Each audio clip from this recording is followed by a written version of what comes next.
Well, I enjoyed this book so much that my notes are a little sketchy. I didn't make appropriate notes because I had gotten so involved in the book. There are some times when you read a book and you just get like this and nothing else exists. And that's what it was like for this book. Welcome to the D. Louise book series. I'm Christina KRS. Tina. This is where we read books and talk about books. No special effects, no theme music, none of that fancy schmancy stuff going on here. Um, if you could please hit the like and subscribe. I would like to make 500 by Christmas. Fingers crossed. Even a better Christmas present, 1,000. Could we do 1,000? Is that too big? Am I wishing too hard? Is it too much? I tried this last year and I got nowhere, as you can tell. So, anyways, please check out my Star Trek Next Generation recaps on Friday. There are a couple episodes that are really garbled, but the rest of them are really good. All of season 5 is good. It's only a few in 6 that it's bad. And if you could also check out If Then Friday afternoons, there's 40 episodes of vampires, werewolves, witches, black authors, African Native American authors. I did homicides, forensics. Please check all this out. And don't forget Flashback Monday, where I talk about all the books in my favorite magazine, Romantic Time Book Review magazine. Sometimes I do 50 or 60 or 70 books. So if you're looking for a new mystery or a new sci-fi or a new inspirational or contemporary romance or paranormal, Flashback Mondays. There's probably 60 or 70 episodes of that so far. We started in 2007. We're working our way towards 2016. So, also my daily book reviews. And this is a daily book review. And we are doing, let's do this first here. Catherine Coulter's The Maze. This is book 2. And she said it recently, and I've spent the entire day, actually spent a couple days, I can't find it. I've been scrolling and scrolling and scrolling and scrolling, and I can't find it. It's somewhere on that page. I know it's there somewhere. But, we started with the Cove, or the beginning, and in the Cove, James Quinlan goes into the small town and meets Sally, and he ends up marrying Sally. They solve the case. But a secondary character, Dylan Savick, comes in, and he's all computer tech, and he helps them out with the mystery solving. And I know she said it someplace, and I can't find it.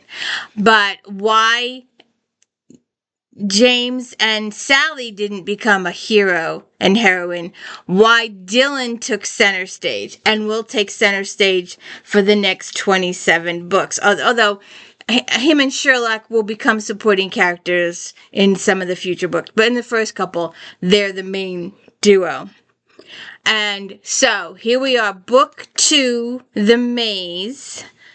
And it's where Savick meets Sherlock for this first time. And we get not every single, because there are still more to come in 27 books. But my favorite one is the no S Sherlock. You know, the no bad word Sherlock, or the bathroom word. That's my favorite one to use. But they go through a few in this book. Maitland says the big one at the end. But we have starting to get our core cast. A few members of the core cast here. And it will be Dylan Savick, who's head of this unit at the FBI. And then his boss, Jimmy Maitland, is assistant director. And Sherlock we will get to. And then we have Sherlock's parents. We will eventually get some of Dylan's family in this. But right now we're just concentrating on the meet and greet. We also have learned that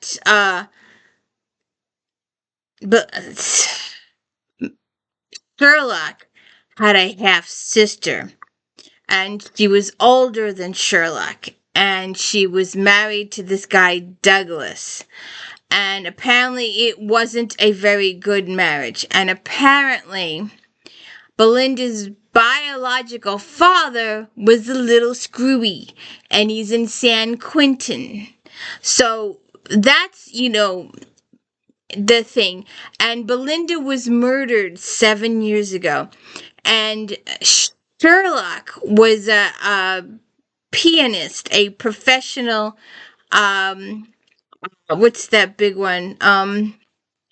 Carnegie Hall type pianist, really, really massively, massively good pianist. And she gave it all up to join the FBI so she could become a really good profiler, so she could find the person that killed her sister, Belinda. Her father is a huge judge in San Francisco. We will have another judge in San Francisco in a few more books. He will become another character in the books. And then we have Lacey's mom, who has some dementia, maybe kinda. Some of it may be real, maybe kinda, and some of it may be faked, sorta kinda. So we never really know what's going on here. So, we have Sherlock meets Colin Petty, a supervisor in the personal division known as the Bureau as the Bald Eagle. He tells her that she's going to be going to Los Angeles field office. LA is considered a plum assignment for a new agent right out of the academy. Mr. Petty says you originally requested headquarters. I see here the criminal investigation division, but they decided to send you to us in Los Angeles. And she has a BS in forensics and a master's degree in criminal psychology from Berkeley. But because of what happened in the alley, it's a fake neighborhood, fake town that the FBI created to test their agents in the field, how they would handle. I bet they do it. What you call it? I can't think of the word right now. Where they put their goggles on and virtual reality. I bet they do it virtual reality right now. But this is back in the day, and they had this little fake town, and they do this thing, and Sherlock performs really, really well in this test. And the guy she takes down is Dylan. And he said there was something there. He didn't know it then, but later in the books he knows it. And I love the repartee between the two characters. And I need to go back and write down all of the quotes.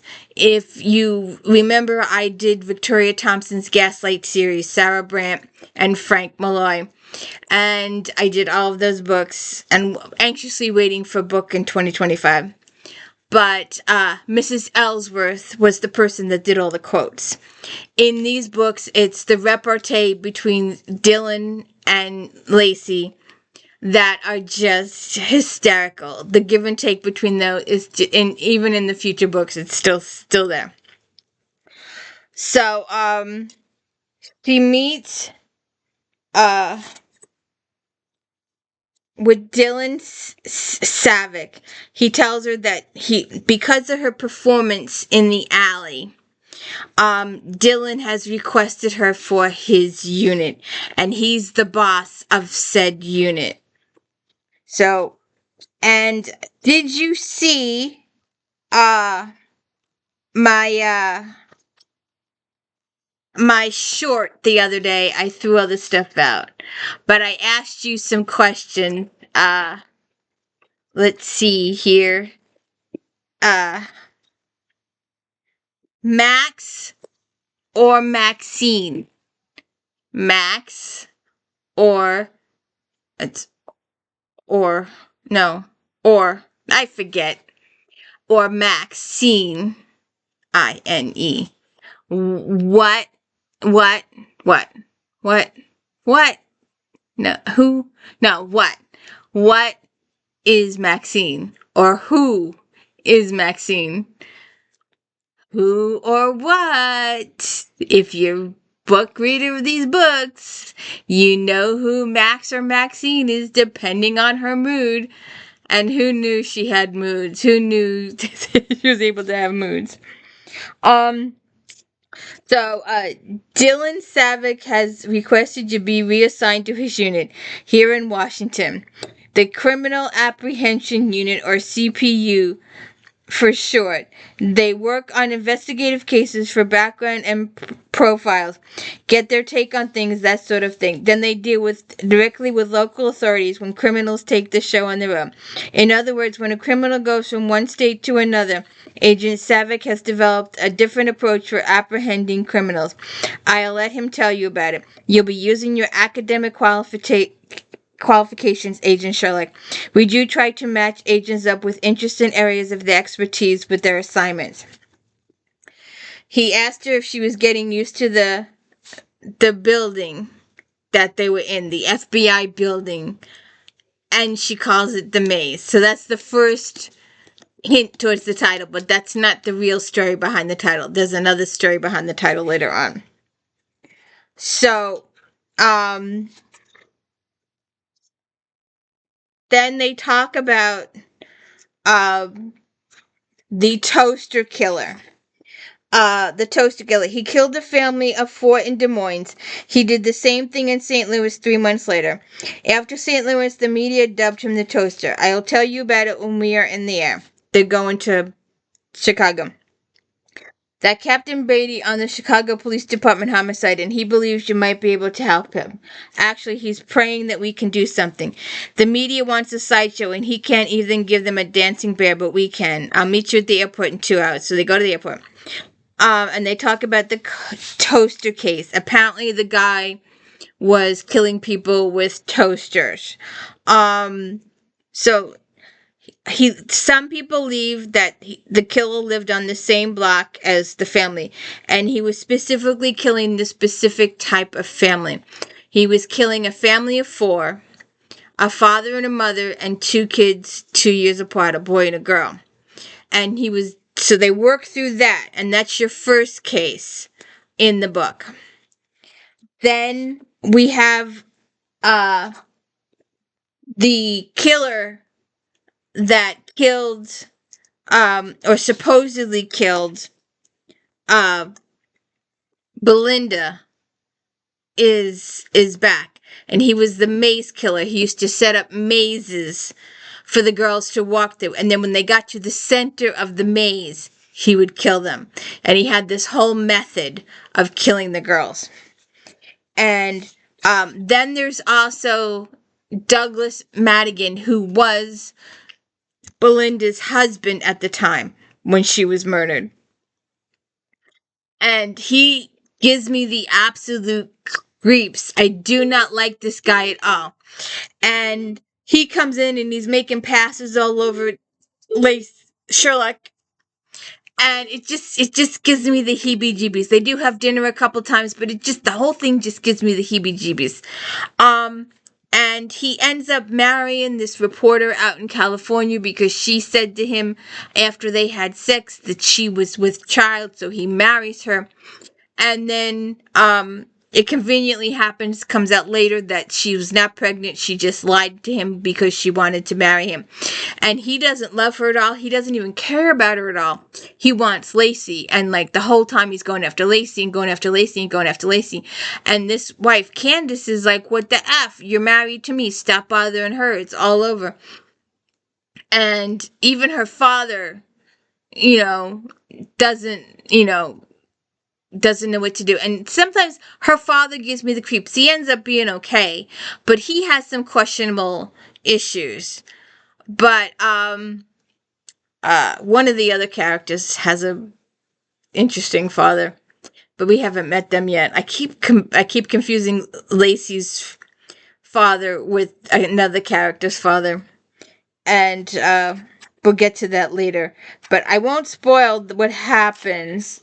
But so Lacey, reads a story in the Boston Globe. Hillary Lambsgate, 28 stockbroker from Hanson, and Lyle were found murdered in an abandoned warehouse in Pier 41. And she has to go out to Boston, and she lies to Dylan and says she's going out, she goes to Chicago to visit an aunt. And Dylan knows she has no aunt out there with dementia, and that she gives him a whole story. And Dylan's like, future, he knew that she was lying through her teeth, and he confronts her with it afterwards. But there's this woman in the unit that's got the hots for Dylan, but Dylan is just her boss, and Dylan has used the excuse of not getting involved with his underlings as a reason why he's not pursuing Hannah. And Hannah says, please, Hannah, there's nothing at all between us. Savick doesn't even like me. In fact, what? Lacey just shook her head. No, let Hannah hear it from Savick. It would happen soon enough. Just look at me, Hannah. I'm skinny and very plain. You're beautiful. Surely you know that. I'm no threat to you. Please believe me. I don't like Savick any more than he likes me. Would you try to believe me at least that? No, I spotted what you were the minute you walked into the unit. What I am? You're a manipulative bitch. You saw Savick at the academy and you got him interested so he'd bring you to the unit. But you listen to me. You stay away from Savick or I'll take you apart. You know I can. And Ollie hears the whole thing and he breaks it up, and he lets people know that what was happening, and he helps her out there. Then they talk about another case. There's a couple of different cases going on here. You have the maze killer, and you have the ghost killer that's killing elderly people in nursing homes. And then you have this other guy that was killing the families, the toaster killer. And so that's like you have your 3 cases going on during this book. They're handling 3 cases. And we also get to see let me see if this is one of the.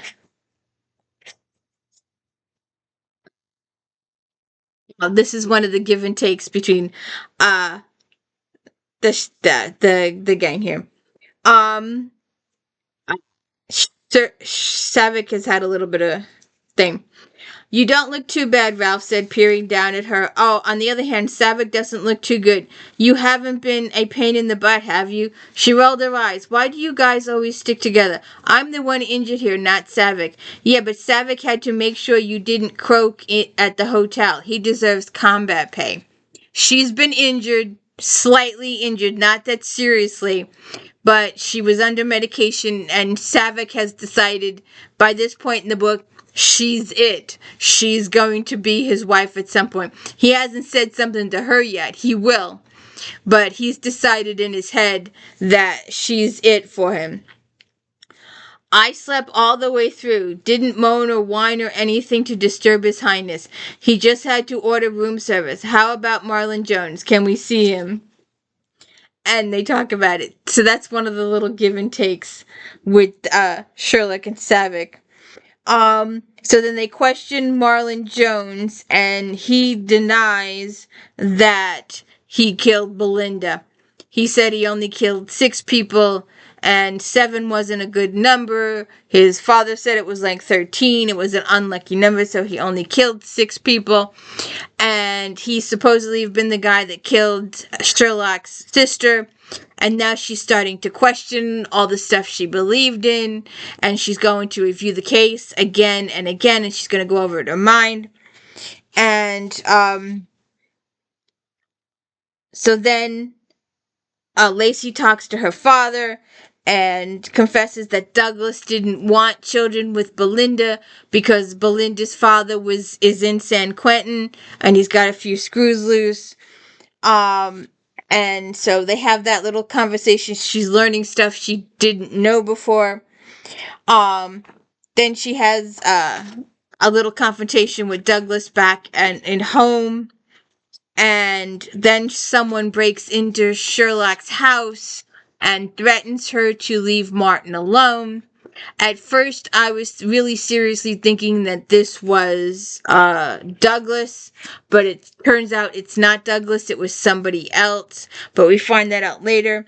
Savick arrives, and while she's in the hospital recovering, James Quinlan and Sally, his wife, from here show up and do some visiting. And then later on in the book, they spend some time. Some stuff happens, and Savick decides they need a few moments alone.